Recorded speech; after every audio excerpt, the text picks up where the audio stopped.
Magic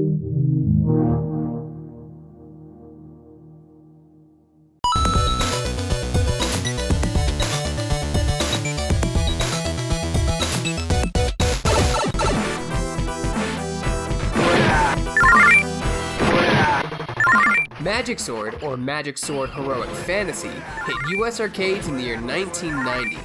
The game was published and developed by Capcom.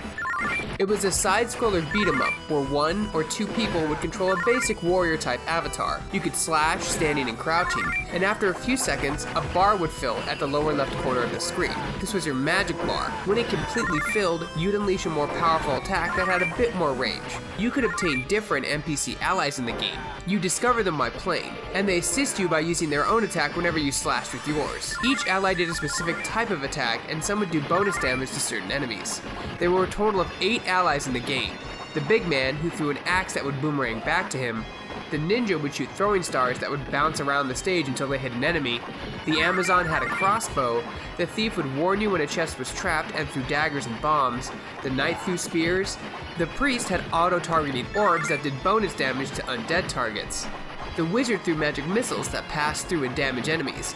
And lastly, the lizard man, who was the hardest to find and obtain, threw swords. Each ally's projectile would have a different pattern and direction of attack. They attacked when you attacked with a full magic bar, and they jumped when you jumped. So understanding what each one did and how they worked was crucial to beating the game. These companions weren't invincible either. They could take damage and even die. The game had an abundance of items you could collect and obtain. Some increased your damage or doubled your score, and one item, the diamond ring in particular, allowed you to recruit the ally the Lizard Man. The game itself, if you haven't been able to tell this already, was incredibly deep.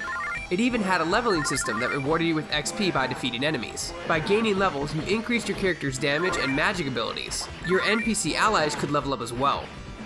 The game also had keys you would find to open doors, to get rare items and new followers.